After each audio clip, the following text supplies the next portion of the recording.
Vamos a meditar en una joya literaria de la Biblia, que es el Salmo 23.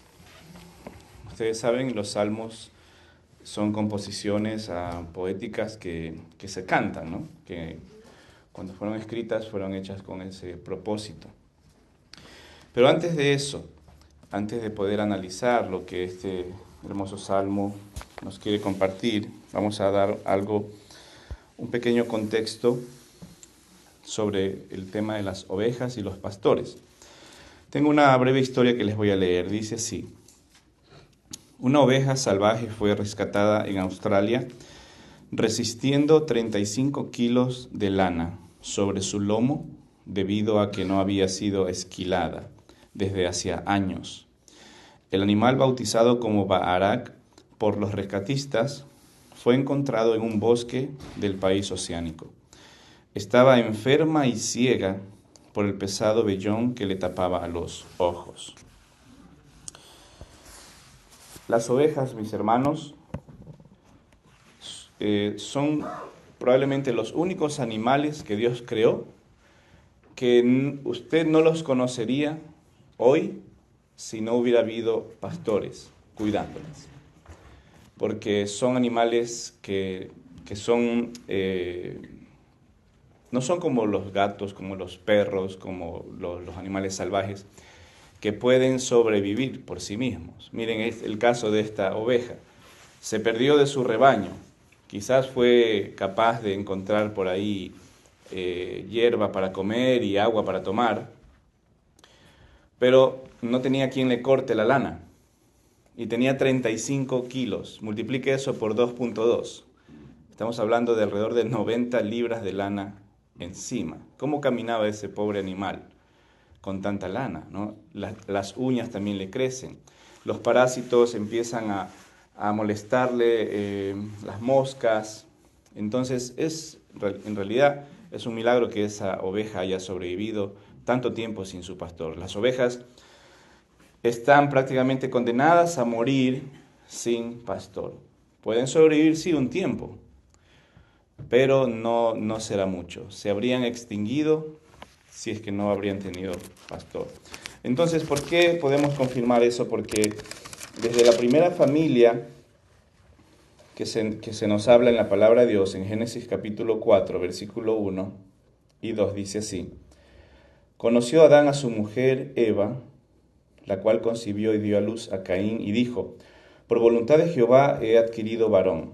Después dio a luz a su hermano Abel, y Abel fue pastor de ovejas, y Caín fue labrador de la tierra. ¿Se dan cuenta? Entonces, este oficio de pastorear ovejas ya estaba en la primera familia. Seguramente Adán estaba ya cuidando de las ovejas, se dio cuenta que eran animales un poquito torpes, eran animales que requerían más cuidado que los otros para sobrevivir. Pero recuerden que hasta la entrada del pecado no había entre los animales estas actitudes que tienen, ¿no? De comerse unos a otros. Eso fue después de que entró el pecado. Pero ya Adán, pues, le pasó ese oficio a su hijo Abel, y él se convirtió en el primer pastor, ¿no? En la primera familia ya había un pastor. Entonces, si usted ha disfrutado algún producto de oveja hasta el día de hoy, mis hermanos, es porque alguien estuvo pastoreando a esas ovejas ya por todos los miles de años que tenemos los seres humanos aquí en esta tierra. Y lo interesante es que este oficio, Dios creó de alguna manera este animal para recordarnos cómo Él es con nosotros, porque no solamente Dios el Padre se define como pastor, porque el Salmo 23 es el Salmo donde Jehová se autodefine como pastor, sino que también el Señor Jesucristo, ¿qué fue lo que Él dijo? Yo soy el buen pastor. Entonces, el Hijo también se define como pastor. Y el Espíritu Santo también hace un oficio de pastor, porque Él es nuestro consolador, ¿no? Y para el ministerio nuestro, para nuestro bien espiritual, ¿qué es lo que el Señor nos ha dejado a la iglesia? Nos ha dejado pastores y pastoras. Bueno, pastores. y las esposas de los pastores, ¿sí? Para ser más bíblicos, ¿no? Entonces, eso es una forma muy, muy importante que Dios estableció en su creación y en la vida espiritual. Ahora, con este contexto, ahora sí vamos a analizar lo que dice el Salmo 23, para poder entender un poco de la riqueza de este precioso salmo, esta joya literaria hebrea que tenemos en el Antiguo Testamento. Y dice así: Jehová es mi pastor, nada me faltará. Y vamos a hacer una pequeña pausa en cada versículo. Y yo les animo, yo me imagino que aquí todos hemos memorizado este salmo, ¿amén? Lo podríamos citar de memoria, porque hemos estado en esta semana hablando y desafiándonos a unos a otros a memorizar la Escritura. Y este es uno de los pasajes que se memoriza en bloque, ¿no? Usted lo memoriza todo porque tiene un desarrollo precioso, entonces uno lo memoriza completo, ¿no? Así como el Padre Nuestro también uno lo memoriza completo. Entonces yo le desafío, mi hermano, si usted no lo sabe, memorice este salmo completo. Dice: Jehová es mi pastor, nada me faltará. Si Jehová, si nuestro Dios, nuestro Padre Dios, nuestro Dios el Padre, es nuestro pastor, nada nos falta, mis hermanos. ¿Qué le falta a una oveja cuando tiene pastor? No le falta nada. Pero cuando una oveja no tiene pastor, le falta el agua, le falta la protección, le falta la comida, le falta quien le quite esa lana de encima, quien le cuide los parásitos, le falta todo. Entonces, el Señor se define como nuestro pastor. Y si Él es nuestro pastor, nada nos va a faltar. Tómelo, hermano, eso como una promesa en la palabra de Dios. Es una promesa, son promesas, son realidades espirituales que tenemos que asumir para nuestra propia vida. Jehová es mi pastor, nada me faltará, dice David. En lugares de delicados pastos me hará descansar. Junto a aguas de reposo me pastoreará. Podemos ver todo este lugar, ¿no? Delicados pastos, un lugar hermoso. Vemos esas aguas, ese río ahí a un costado. Y podemos pensar en el cuidado tierno de un pastor hacia las ovejas, ¿no? Y también este salmo nos hace pensar en nosotros, en nuestra vida.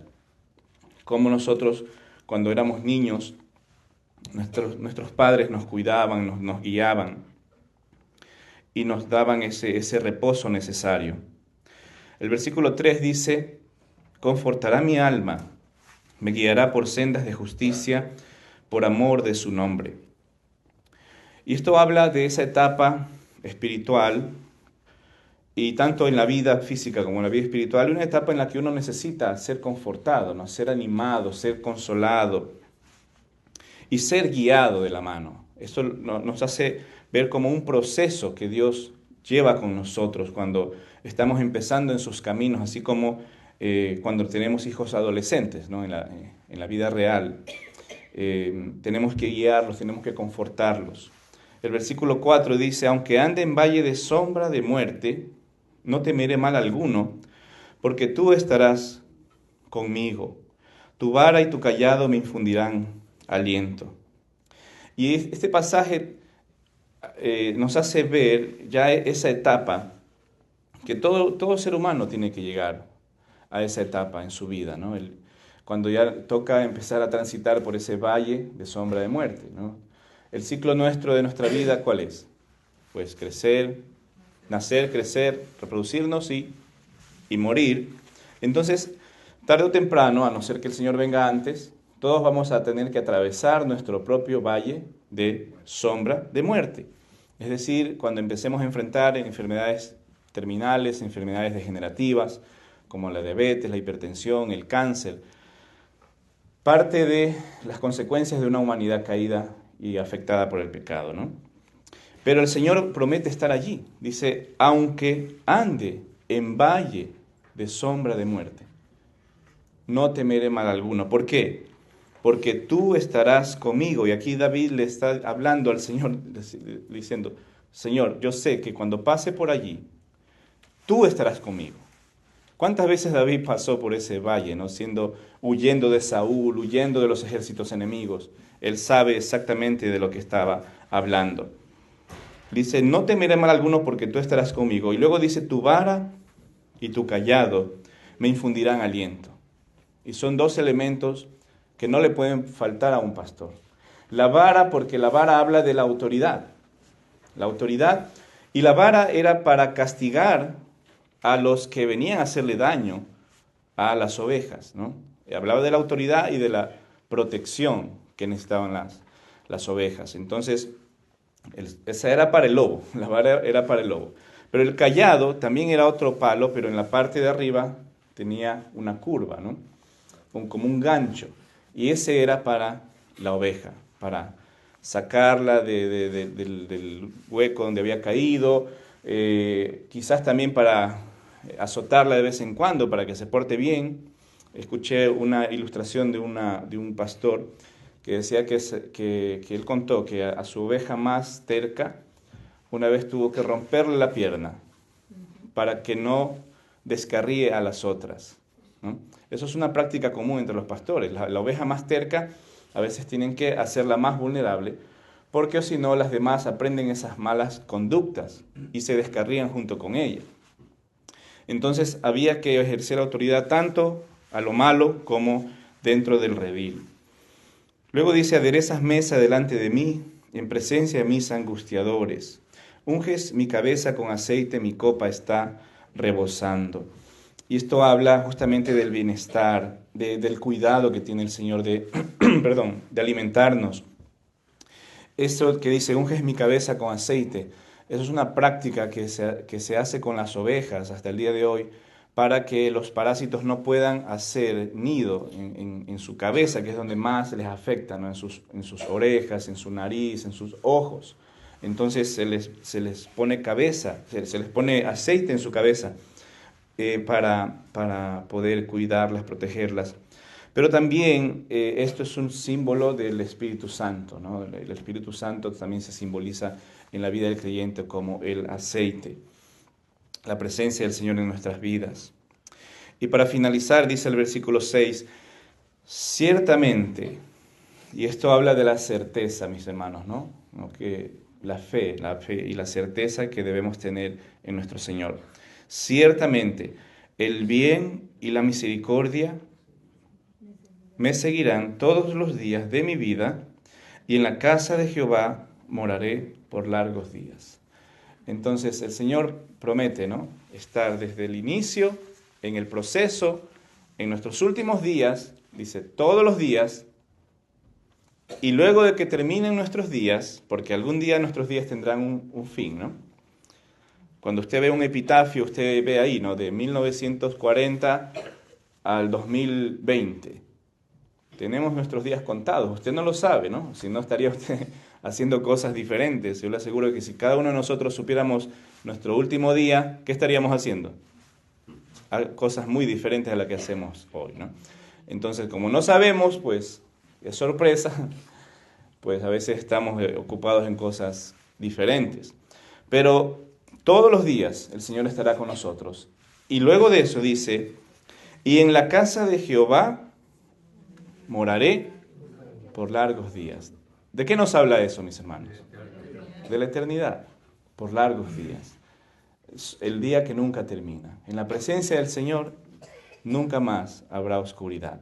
Nunca más habrá noches, porque el Señor estará allí y nosotros estaremos en su presencia, en su luz, permanentemente y por la eternidad. Entonces, esta es una de las, como les decía, uno de los preciosos salmos, una preciosa joya de la palabra de Dios, que podemos siempre analizarla, estudiarla, leerla, memorizarla, cantarla, porque hay himnos, hay coritos con el Salmo 23. Y recuerde, ¿no? El Señor se define como pastor porque Él es nuestro pastor y sabe cuánto le necesitamos. Él sabe que le necesitamos para vivir esta vida.